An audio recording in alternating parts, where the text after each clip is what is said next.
ಜಾನಕಿ ಅಮ್ಮವ್ರು ಆಡಿರುವಂಥ ಒಂದು ಯಾವುದಾದ್ರೂ ಒಂದು ಹಾಡು ಹೈಲೈಟ್ ಆಗಿಬಿಡೋದು. ಇದರಲ್ಲಿ ಅನಂತನಾಗ್ ವಿಲನ್ ಅಲ್ಲ ಅಂತಲೇ ಅನ್ಕೊಂಡಿರ್ತಾರೆ. ಪ್ರಾಣಿ ಪಕ್ಷಿಗಳಲ್ಲಿರುವಂತಹ ವಿಶೇಷವಾದ ಗುಣಗಳನ್ನು ಇಟ್ಕೊಂಡು ಹಾಡನ್ನು ರಚನೆ ಮಾಡಿಬಿಟ್ಟಿರ್ತಾರೆ. ನಿಂಬೆ ಹಣ್ಣಿನಂತ ಹುಡುಗಿ ಬಂತು ಇದೆಯಲ್ಲ, ಆ ಥರ ಸಾಂಗಪ್ಪ ಇದು. ಅಯ್ಯೋ, ಈ ಫಿಲಮ್ ಗೆಲ್ಲಬೇಕಾಗಿತ್ತು, ದೊಡ್ಡ ಮಟ್ಟದಲ್ಲಿ ಹಿಟ್ ಆಗಬೇಕಾಗಿತ್ತು, ಈಗಲೇ 100 ಡೇಸ್ ಪೋಸ್ಟ್ರದ್ದು ಡಿಸೈನ್ ಮಾಡ್ಕೊಂಬಿಡಿ. ಯಾಕೋ ಶಾಂತಿ ಕ್ರಾಂತಿ ನಾವು ಅಂದ್ಕೊಂಡಂಗೆ ಬರ್ತಿಲ್ವೇನೋ.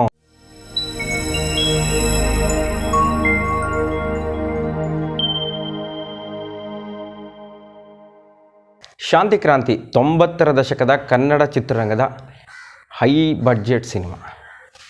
ಇಡೀ ದಕ್ಷಿಣ ಭಾರತೀಯ ಚಿತ್ರರಂಗವೇ ನಮ್ಮ ಕನ್ನಡ ಚಿತ್ರರಂಗದ ತಿರುಗಿ ನೋಡಿದಂತಹ ಸಿನಿಮಾ. ಬಹಳ ನಿರೀಕ್ಷೆಯೊಂದಿಗೆ ರವಿಚಂದ್ರನ್ ಅವರು ಈ ಸಿನಿಮಾ ಶುರು ಮಾಡ್ತಾರೆ. ಕಿಂದರಿ ಜೋಗಿ 89ರಲ್ಲಿ ರಿಲೀಸ್ ಆಗುತ್ತೆ. ಅದು ಕೂಡ ಈಶ್ವರಿ ಪ್ರೊಡಕ್ಷನ್ಸಿಂದನೇ ನಿರ್ಮಾಣ ಆಗಿರುತ್ತೆ. ಕಿಂದರಿ ಜೋಗಿ ನಿರೀಕ್ಷಿತ ರೀತಿಯಲ್ಲಿ ಸಕ್ಸಸ್ ಆಗೋದಿಲ್ಲ. ಆಗ ರವಿಚಂದ್ರನ್ ಅವರು ರಣಧೀರ ಮತ್ತು ಪ್ರೇಮಲೋಕ ಥರನೇ ಮತ್ತೊಂದು ಬಹುದೊಡ್ಡ ಹಿಟ್ ಸಿನಿಮಾವನ್ನು ಕೊಡಬೇಕು, ನಮ್ಮ ಸಂಸ್ಥೆನಲ್ಲೇ ಸಿನಿಮಾ ಮಾಡಬೇಕು ಅಂತೇಳಿ ದೊಡ್ಡ ಪ್ರಾಜೆಕ್ಟಿಗೆ ಕೈ ಹಾಕ್ತಾರೆ. ಅದೇ ಶಾಂತಿ ಕ್ರಾಂತಿ. 4 ಭಾಷೆಯಲ್ಲಿ ಈ ಸಿನಿಮಾ ನಿರ್ಮಾಣ ಆಗಬೇಕು ಅಂತ ತೀರ್ಮಾನ ಮಾಡಿಕೊಂಡು ಎಷ್ಟಾದರೂ ಖರ್ಚಾಗಲಿ ಈ ಸಿನಿಮಾಗೆ ನಾನು ಬಂಡವಾಳ ಹಾಕ್ತೀನಿ ಅಂತೇಳಿ ಅವ್ರ ಅಪ್ಪನ ಕೈಲಿ ಒಪ್ಪಿಗೆನ ಪಡ್ಕೊಂಡು ಶಾಂತಿ ಕ್ರಾಂತಿ ಸಿನಿಮಾ ಕೈ ಹಾಕ್ತಾರೆ. ಕನ್ನಡದಲ್ಲಿ ಅವರೇ ನಾಯಕ, ತಮಿಳಿನಲ್ಲಿ ರಜನಿಕಾಂತ್, ತೆಲುಗಿನಲ್ಲಿ ನಾಗಾರ್ಜುನ್. ಈ ರೀತಿ ಪ್ಲ್ಯಾನಿಂಗ್ ಪ್ರಕಾರನೇ ಸಿನಿಮಾ ಶುರು ಆಗುತ್ತೆ. 89ರ ಎಂಡಿಂಗ್ನಲ್ಲಿ ಈ ಸಿನಿಮಾ ಶೂಟಿಂಗ್ ಶುರುವಾಗುವಂಥದ್ದು. ಆದರೆ ಆ ಸಿನಿಮಾದ ಶೂಟಿಂಗ್ ಮುಗಿದು ರಿಲೀಸ್ ಆಗೋದು 1991ರಲ್ಲಿ. 2 ವರ್ಷ ಬೇಕಾಗುತ್ತೆ. 2 ವರ್ಷದ ತನಕ ಶಾಂತಿ ಕ್ರಾಂತಿ ಸಿನಿಮಾದ ಕೆಲಸ ನಡೀತಾ ಇರುತ್ತೆ. ಆ 2 ವರ್ಷಗಳು ಕೂಡ ಕನ್ನಡ ಚಿತ್ರಪ್ರೇಮಿಗಳಿಗೆ ಶಾಂತಿ ಕ್ರಾಂತಿ ಸಿನಿಮಾದ ಬಗ್ಗೆ ಸಾಕಷ್ಟು ಕುತೂಹಲ, ನಿರೀಕ್ಷೆ. ಏನಪ್ಪ ಇದು, ಇಷ್ಟು ವರ್ಷ ಆದರೂ ಈ ಸಿನಿಮಾ ಇನ್ನೂ ಕಂಪ್ಲೀಟ್ ಆಗ್ತಾ ಇಲ್ವಲ್ಲ, ಅದು ಸಿಕ್ಕಾಪಟ್ಟೆ ಖರ್ಚು ಮಾಡ್ತಾ ಇದ್ದಾರಂತೆ, ಹೇಗೆ ತೆಗಿತಾ ಇರ್ಬೋದು ಹಾಗಾದರೆ ರವಿಚಂದ್ರನ್ ಅವರು ಅಂತ. ಆ ಸಿನಿಮಾ ಬರೋ ತನಕನೂ ಅಭಿಮಾನಿಗಳಿಗೆ ಶಾಂತಿ ಕ್ರಾಂತಿ ಸಿನಿಮಾದೇ ಗುಂಗು. ಆ ಸಿನಿಮಾ ರಿಲೀಸ್ಗೂ ಮುಂಚೆ ಹಲವು ಕಾರಣಗಳಿಂದ ಸುದ್ದಿನಲ್ಲಿರುತ್ತೆ. ಒಂದು, ಹೈ ಬಡ್ಜೆಟ್ ಸಿನಿಮಾ ಅನ್ನೋದು. ಮತ್ತೊಂದು, ಇದು 4 ಭಾಷೆಯಲ್ಲಿ ತಯಾರಾಗ್ತಾ ಇದೆ ಅನ್ನೋದು. ಮತ್ತೊಂದು, ಆ ಸಿನಿಮಾದ ಹಾಡುಗಳ ಬಗ್ಗೆ. ಆಗ್ತಾನೆ ಹಂಸಲೇಖ ಅವರು 87ರಲ್ಲಿ ಎಂಟ್ರಿ ಆಗಿರ್ತಾರೆ. ಅವ್ರು ಯಾವ ಸಿನಿಮಾಗೆ ಹಾಡುಗಳನ್ನು ಬರಿತಾ ಇರ್ತಾರೋ ಆ ಎಲ್ಲ ಹಾಡುಗಳು ಕೂಡ ಸೂಪರ್ ಡೂಪರ್ ಹಿಟ್ ಆಗ್ತಾ ಇರುತ್ತೆ. ಮತ್ತು ಅವರ ಸಿನಿಮಾದ ಹಿನ್ನೆಲೆ ಸಂಗೀತ ಕನ್ನಡಿಗರ ಮನಸೂರೆಗೊಂಡ್ಬಿಟ್ಟಿರ್ತದೆ. ಹೀಗಾಗಿ ಹಂಸಲೇಖ ಅವರ ಮತ್ತೊಂದು ವಿಶೇಷವಾದ ಹಾಡುಗಳನ್ನು ಕೇಳಬೇಕು, ಅವರ ವಿಶೇಷವಾದ ಸಂಗೀತವನ್ನು ಕೇಳಬೇಕು ಅಂತ ಜಾತಕ ಪಕ್ಷಿಗಳಂಗೆ ಅಭಿಮಾನಿಗಳು ಕಾಯ್ತಾ ಇರ್ತಾರೆ. ಈ ಎಲ್ಲ ಕಾರಣದಿಂದ ಶಾಂತಿ ಕ್ರಾಂತಿ ಸಿನಿಮಾ ದಿನೇ ದಿನೇ ಕ್ರೇಜ್ ಹೆಚ್ಚಾಗ್ತಾನೆ ಹೋಗುತ್ತೆ. ಮತ್ತು ಈ ಸಿನಿಮಾದಲ್ಲೂ ರವಿಚಂದ್ರನ್ ಅವರ ಫೇವ್ರೇಟ್ ನಾಯಕಿಯರು ಖುಷ್ಬೂ ಮತ್ತು ಜೂಹಿ ಚಾವ್ಲಾ ಅವರಿಬ್ಬರು ಕೂಡ ಈ ಸಿನಿಮಾದಲ್ಲಿ ಮಾಡ್ತಾ ಇದ್ದಾರೆ ಅನ್ನೋದು ಕೂಡ ಆ ಸಿನಿಮಾದ ತೂಕವನ್ನು ಹೆಚ್ಚು ಮಾಡುತ್ತೆ. ಪ್ರೇಮಲೋಕದಲ್ಲಿ ಜೂಹಿ ಚಾವ್ಲಾ ಅವರು ಮಾಡಿರ್ತಾರೆ, ರಣಧೀರದಲ್ಲಿ ಖುಷ್ಬೂ ಅವರು ಮಾಡಿರ್ತಾರೆ. ಎರಡೂ ಕೂಡ ಇಂಡಸ್ಟ್ರಿ ಹಿಟ್ ಆಗಿದ್ದಂಥ ಸಿನಿಮಾಗಳು. ಈಗ ಎರಡೂ ಸಿನಿಮಾದ ನಾಯಕಿಯರು ಒಂದೇ ಸಿನಿಮಾದಲ್ಲಿ ಆ್ಯಕ್ಟ್ ಮಾಡ್ತಾ ಇದ್ದಾರೆ ಅನ್ನೋದು ಕೂಡ ಶಾಂತಿ ಕ್ರಾಂತಿ ಸಿನಿಮಾದ ಕ್ರೇಜ್ ಮತ್ತಷ್ಟು ಹೆಚ್ಚಾಗಲಿಕ್ಕೆ ಕಾರಣವಾಗುತ್ತೆ. ಮೊದಲೇ ಹೇಳಿದಾಗ ಅದು 2 ವರ್ಷ ಬೇಕಾಯಿತು ಶೂಟಿಂಗ್ ಕಂಪ್ಲೀಟ್ ಆಗೋದಕ್ಕೆ. ಈ ಸಂದರ್ಭದಲ್ಲಿ ರವಿಚಂದ್ರನ್ ಅವರಿಗೆ ಅನುಮಾನ ಶುರು ಆಗಿಬಿಡುತ್ತೆ. ಯಾಕೋ ಶಾಂತಿ ಕ್ರಾಂತಿ ನಾವು ಅಂದ್ಕೊಂಡಂಗೆ ಬರ್ತಿಲ್ವೇನೋ, ನಿಲ್ಲಿಸ್ಬೋಣ ಅತ್ಲಾಗೆ, ಯಾಕೆ ಸುಮ್ಮನೆ ಇಷ್ಟೊಂದು ಖರ್ಚು ಮಾಡೋದು ಅಂತ ಅವ್ರ ತಂದೆಯವ್ರ ಹತ್ರ ಹೋಗಿ ಚರ್ಚೆ ಮಾಡ್ತಾರೆ. ಆಗ ತಂದೆಯವರು, ನಮ್ಮ ಸಂಸ್ಥೆಯ ಮರ್ಯಾದೆ ಪ್ರಶ್ನೆ ಇದು, ರಜನಿಕಾಂತ್ ಅವ್ರ ಕಾಲ್ ಶೀಟ್ ತೊಗೊಂಡಿದ್ಯಾ, ನಾಗಾರ್ಜುನ್ ಕಾಲ್ ಶೀಟ್ ತೊಗೊಂಡಿದ್ಯಾ, ಸಿನಿಮಾ ನಿಲ್ಲೋದು ಬೇಡ, ಏನಾಗುತ್ತೋ ಆಗಲಿ, ದೇವ್ರ ಮೇಲೆ ಭಾರ ಹಾಕ್ಬಿಟ್ಟು ಮಾಡೋಣ, ನೀನೇನು ಅಂದ್ಕೊಂಡಿದ್ಯಾ ಅದೇ ರೀತಿ ಸಿನಿಮಾ ಮಾಡು ಅಂತ ಅವ್ರ ತಂದೆ ಧೈರ್ಯ ಕೊಡ್ತಾರೆ. ಆಗ ರವಿಚಂದ್ರನ್ ಅವ್ರ ತಂದೆಯಿಂದನೇ ಇಷ್ಟು ಧೈರ್ಯ ಸಿಕ್ಕಿರುವಾಗ ನಾನು ಯಾಕೆ ಹಿಂದೇಟ್ ಹಾಕ್ಲಿ ಅಂದ್ಬಿಟ್ಟು ಸಿನಿಮಾವನ್ನು ಮುಗಿಸ್ತಾರೆ. ಇದ್ರ ಮಧ್ಯದಲ್ಲಿ ಅವರಿಗೆ 2 ವರ್ಷ ಆಗ್ತಾ ಇದೆಯಲ್ಲ, ಈ ಗ್ಯಾಪಲ್ಲಿ ಯಾವ್ದಾದ್ರು ಒಂದು ಸಿನಿಮಾನ ಮಾಡಿ ನಮ್ಮ ಸಂಸ್ಥೆಯಿಂದನೇ ಬಿಟ್ಬಿಡೋಣ, ಲೋ ಬಡ್ಜೆಟ್ ಇರಲಿ, ಅದು ಕಡಿಮೆ ದಿನದಲ್ಲಿ ಶೂಟಿಂಗ್ ಮುಗಿಸಿ ಆ ಸಿನಿಮಾ ಬಿಟ್ಬಿಡೋಣ ಅಂದ್ಬಿಟ್ಟು ಆಗ ತಮಿಳಿನಲ್ಲಿ ಚಿನ್ನ ತಂಬಿ ಅದ್ದೂರಿ ಜಯಬೇರಿಯನ್ನು ಬಾರಿಸಿರುತ್ತೆ. ಪಿ ವಾಸು ಅವರ ಡೈರೆಕ್ಷನ್ನು, ಶಿವಾಜಿ ಪ್ರಭು ಹೀರೋ, ಖುಷ್ಬೂ ಅವರು ನಾಯಕಿ.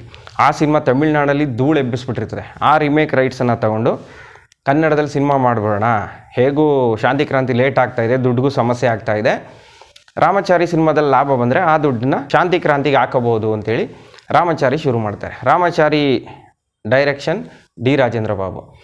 ರಾಮಚಾರಿ ಸಿನಿಮಾ ರಿಲೀಸ್ಗೂ ಮುಂಚೆ ಸಕ್ಸಸ್ ಆಗಿಬಿಡತ್ತೆ ಅಂತ ಕನ್ನಡಿಗರ ಮನಸ್ಸಲ್ಲಿ ಬರೋದಕ್ಕೆ ಕಾರಣವಾಗಿದ್ದು ಆ ಸಿನಿಮಾದ ನಾಯಕಿ ಮಾಲಾಶ್ರೀ. ಅವ್ರು ಸಿನಿಮಾದಲ್ಲಿ ಮಾಡ್ತಾ ಇದ್ದಾರೆ ಅಂದರೆ ಸಾಕು, ಆ ಸಿನಿಮಾ ಶೂಟಿಂಗ್ ಮುಗಿಯೋದಕ್ಕೂ ಮುಂಚೆನೇ ಆ ಸಿನಿಮಾ ಎಲ್ಲ ಪ್ರದೇಶಗಳಿಗೂ ಮಾರಾಟ ಆಗ್ಬಿಡೋದು. ಮಾಲಾಶ್ರೀ ನಾಯಕಿ ಅಂದರೆ ಮುಗಿದೋಯ್ತು. ಡಿಸ್ಟ್ರಿಬ್ಯೂಟರ್ಗಳು ಹಿಂದೆ ಮುಂದೆ ನೋಡ್ತಿರ್ಲಿಲ್ಲ. ಅದೆಷ್ಟು ದುಡ್ಡು ಹೇಳ್ತಾರೋ ಪ್ರೊಡ್ಯೂಸರ್ಸು ಅಷ್ಟು ದುಡ್ಡು ಹೇಳಿ ಸಿನಿಮಾವನ್ನು ಪರ್ಚೇಸ್ ಮಾಡಿಬಿಡ್ತಿದ್ರು. ಅಂತಹ ಕಾಲ. ಬ್ಯುಸಿಯಾಗಿದ್ದರೂ ಕೂಡ ರವಿಚಂದ್ರನ್ ಅವ್ರಿಗೆ ಕಾಲ್ ಶೀಟ್ ಕೊಡ್ತಾರೆ. ಮತ್ತು ಅವರಿಗೆ ಆ ಸಿನಿಮಾದಲ್ಲಿ ಶೂಟಿಂಗ್ ಮಾಡಬೇಕಾದ್ರೆ ಒಂದು ಹಾಡಲ್ಲಿ ಫುಲ್ ಜ್ವರ ಬಂದಿರುತ್ತೆ. ಆದರೂ ಕೂಡ ಅವರು ಶೂಟಿಂಗ್ನಲ್ಲಿ ಭಾಗಿಯಾಗಿ ಆ ಸಿನಿಮಾವನ್ನು ಮುಗಿಸ್ಕೊಡ್ತಾರೆ. ಈ ಕೃತಜ್ಞತೆಯನ್ನು ಇವತ್ತಿಗೂ ಕೂಡ ರವಿಚಂದ್ರನ್ ನೆನೆಸ್ಕೊತಾ ಇರ್ತಾರೆ. ಈ ರೀತಿ ರಾಮಾಚಾರಿ ಸಿನಿಮಾ ಮಾಲಾಶ್ರೀ ಅವರು ಆ ಸಿನಿಮಾದಲ್ಲಿ ಹೀರೋಯಿನ್ ಆಗಿದ್ದಾರೆ ಅನ್ನೋ ಕಾರಣಕ್ಕೂ ಕೂಡ ಸಾಕಷ್ಟು ಕ್ರೇಜ್ ಕ್ರಿಯೇಟ್ ಆಗಿಬಿಡುತ್ತೆ. ಮತ್ತು ಆ ಸಿನಿಮಾದ ಎಲ್ಲ ಹಾಡುಗಳು ಅತ್ಯದ್ಭುತ. ರಿಲೀಸ್ಗೂ ಮುಂಚೆನೇ ಧೂಳೆಬ್ಬಿಸ್ಬಿಡುತ್ತೆ ರಾಮಾಚಾರಿ ಹಾಡುಗಳು.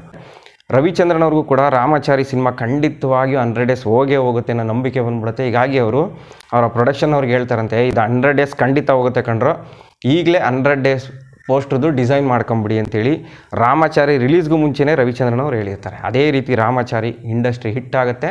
ಆ ಸಿನಿಮಾದಲ್ಲಿ ರವಿಚಂದ್ರನ್ ಅವರಿಗೆ ಲಾಭ ಬರುತ್ತೆ. ಇನ್ನು ರಾಮಾಚಾರಿ ಫಸ್ಟ್ ರಿಲೀಸ್ ಆಗಿ ಇನ್ನೂ ಪ್ರದರ್ಶನ ಆಗ್ತಾ ಇರುತ್ತೆ. ಆ ಸಂದರ್ಭದಲ್ಲಿ ಶಾಂತಿ ಕ್ರಾಂತಿನ ಕಂಪ್ಲೀಟ್ ಮಾಡಿ ರವಿಚಂದ್ರನ್ ಅವರು ರಿಲೀಸ್ ಮಾಡ್ತಾರೆ. ಅದು ನಮ್ಮ ಮೈಸೂರಿನಲ್ಲಿ ಪ್ರಭಾ ಶಾಂತಲಾ ಸರಸ್ವತಿ ಗೋಕುಲ್ ಚಿತ್ರಮಂದಿರದಲ್ಲಿ ರಿಲೀಸ್ ಆಗುತ್ತೆ. ಕರ್ನಾಟಕದಾದ್ಯಂತ ಶಾಂತಿ ಕ್ರಾಂತಿ ಸಿನಿಮಾ ಯಾವ ರೀತಿ ಓಪನಿಂಗ್ ಪಡೀತು ಅಂದರೆ, ನಾವು ರಾಜ್ಕುಮಾರ್ ಅವ್ರ ಸಿನಿಮಾಗಳಲ್ಲಿ ಅದ್ದೂರಿ ಓಪನಿಂಗ್ ನೋಡ್ತಾ ಇದ್ವಿ. ಅವ್ರ ಸಿನಿಮಾದಲ್ಲಿ 10 ದಿನ ಟಿಕೆಟ್ ಕೊಡೋದನ್ನು ನಾವು ನೋಡಿದ್ವಿ. ಅದೇ ರೀತಿ ಶಾಂತಿ ಕ್ರಾಂತಿ ಸಿನಿಮಾಗೂ ಕೂಡ ಯಾವ ಥರ ಕ್ರೇಜ್ ಅಂದರೆ, ಆ ಸಿನಿಮಾದ ಟಿಕೆಟ್ ಮೊದಲನೇ ದಿನವೇ ಸಿಕ್ಬಿಟ್ರೆ ಸಾಕು ನಮಗೆ. ಆ ಸಿನಿಮಾವನ್ನು ಕಣ್ ತುಂಬ್ಕೊಬಿಡ್ತೀವಿ. ಭಾಳ ಅದ್ದೂರಿಯಾಗಿ ತೆಗೆದಿದ್ದಾರಂತೆ. 2 ವರ್ಷದಿಂದ ಶೂಟಿಂಗ್ ಮಾಡಿದ್ದಾರೆ.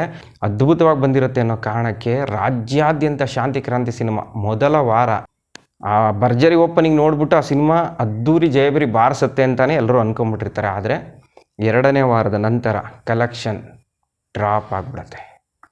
ಆಗ ಕೇವಲ ರವಿಚಂದ್ರನ್ ಅವ್ರಿಗೆ ಮಾತ್ರ ನಿರಾಶೆ ಆಗಲಿಲ್ಲ, ಕನ್ನಡ ಚಿತ್ರಪ್ರೇಮಿಗಳಿಗೂ ನಿರಾಸೆ ಆಗಿಬಿಡುತ್ತೆ. ಅಯ್ಯೋ, ಈ ಫಿಲಮ್ ಗೆಲ್ಲಬೇಕಾಗಿತ್ತು, ದೊಡ್ಡ ಮಟ್ಟದಲ್ಲಿ ಹಿಟ್ ಆಗಬೇಕಾಗಿತ್ತು, ಈ ಸಿನಿಮಾ ಸೋಲ್ಬಾರ್ದಾಗಿತ್ತು ಅಂತ ಸಾಮಾನ್ಯ ಜನ ಕೂಡ ಶಾಂತಿ ಕ್ರಾಂತಿ ಸಿನಿಮಾದ ಸೋಲಿನ ಬಗ್ಗೆ ಅನುಕಂಪವನ್ನು ತೋರಿಸ್ತಾರೆ. ಶಾಂತಿ ಕ್ರಾಂತಿ ಸಿನಿಮಾ ಇನ್ನೂ ರಿಲೀಸ್ ಆಗೋದಕ್ಕೂ ಮುಂಚೆನೇ ಚಿತ್ರಮಂಜರಿನಲ್ಲಿ ಗುರುವಾರದತ್ತು ಚಿತ್ರಮಂಜರಿ ಬರ್ತಾಯಿತ್ತು. ಆ ಟೈಮ್ನಲ್ಲಿ 3 ಹಾಡುಗಳನ್ನು ಹಾಕ್ಬಿಡ್ತಾಯಿದ್ರು. ಒಂದು ಮಧ್ಯರಾತ್ರಿಲಿ ಸಾಂಗು, ಮತ್ತೊಂದು ಗಾಳಿಯೋ, ಇನ್ನೊಂದು 1 2 3 1 2 3. ಈ 3 ಸಾಂಗ್ಗಳನ್ನು ಆ ಸಿನಿಮಾ ರಿಲೀಸ್ ಆಗೋದಕ್ಕೆ 1 ತಿಂಗಳು ಇದೆ ಅನ್ನುವಾಗಲೇ ಪ್ರತಿ ಗುರುವಾರ ಚಿತ್ರಮಂಜರಿಯಲ್ಲಿ ಹಾಡು ಹಾಕ್ಬಿಡೋರು. ಆ ಹಾಡನ್ನು ನೋಡಿಬಿಟ್ಟು ಅಭಿಮಾನಿಗಳು ಏನು ಗುರು ಇಷ್ಟು ಸಕ್ಕತ್ತಾಗಿ ಬಂದಿದೆ ಹಾಡು ಅಂತೇಳಿ ಆ ಸಿನಿಮಾವನ್ನು ಯಾವಾಗ ನೋಡ್ತೀವೋ ಅಂತ ಕಾತರದಾಗ ಕಾಯ್ತಾಯಿದ್ರು. ಮತ್ತು ಆ ಸಿನಿಮಾದಲ್ಲಿ ಒಟ್ಟು 8 ಹಾಡುಗಳಿದ್ದಾವೆ.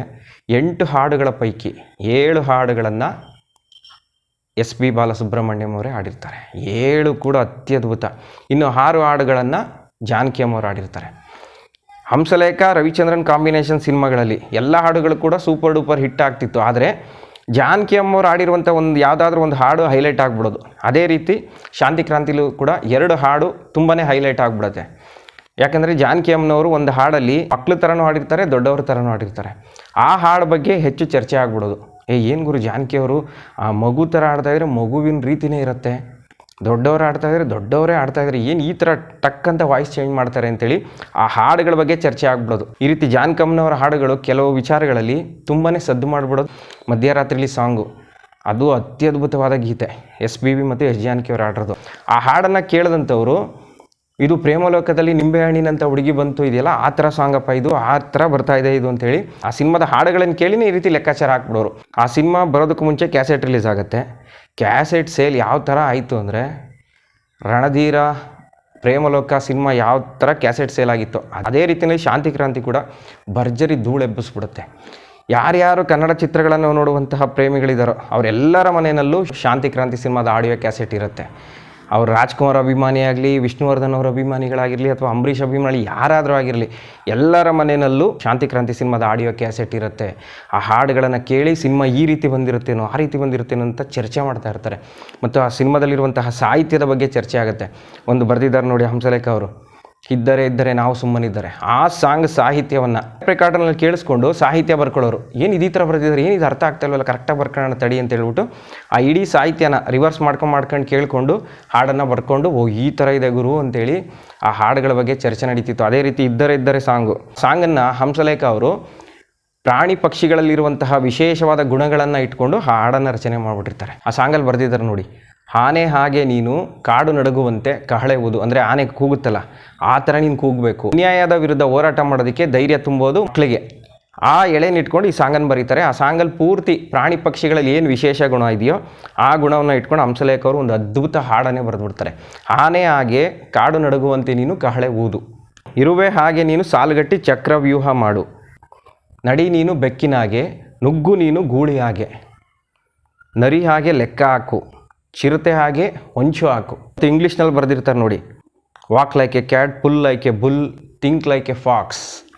ಬೆಕ್ಕಿನಾಗಿ ನಡ್ಕೊಂಡು ಹೋಗು, ನರಿ ಥರ ಯೋಚನೆ ಮಾಡು, ಅದ್ಭುತ ಹಾಡನ್ನೇ ಬರೆದು ಬಿಡ್ತಾರೆ. ಆ ಹಾಡಿನ ಬಗ್ಗೆ ಎಷ್ಟು ಕ್ರೇಜ್ ಆಗ್ಬಿಟ್ಟಿತ್ತು ಅಂದರೆ ಈ ಹಾಡು ಯಾವ ಥರ ತೆಗೆದಿರ್ತಾರೆ ರವಿಚಂದ್ರನ್ ಅವರು. ಹಾಡಂತೂ ಅದ್ಭುತವಾಗಿದೆ.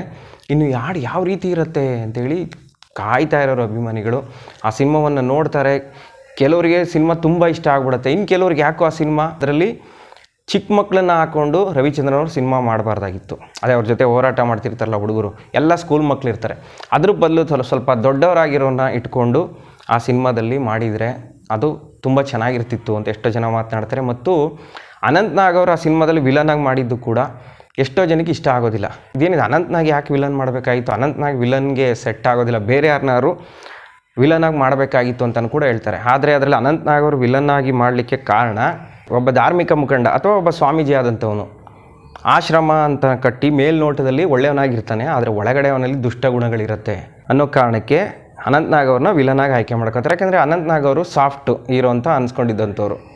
ಎಲ್ಲರೂ ಕೂಡ ಆ ಸಿನಿಮಾ ನೋಡೋದಕ್ಕೂ ಮುಂಚೆ ಇದರಲ್ಲಿ ಅನಂತ್ ನಾಗ್ ವಿಲನ್ ಅಲ್ಲ ಅಂತಲೇ ಅಂದ್ಕೊಂಡಿರ್ತಾರೆ. ಅನಂತ್ ನಾಗ್ ಏನೋ ಒಂದು ಪಾರ್ಟ್ ಮಾಡಿದ್ದಾರೆ ಅಷ್ಟೇ ಅಂತ ಅಂದ್ಕೊಂಡಿರ್ತಾರೆ. ಆದರೆ ಆ ಸಿನಿಮಾ ನೋಡಿದ ಮೇಲೆ ಗೊತ್ತಾಗುತ್ತೆ ಇದರಲ್ಲಿ ಅನಂತ್ ನಾಗ್ ವಿಲನ್ ಅಂತ.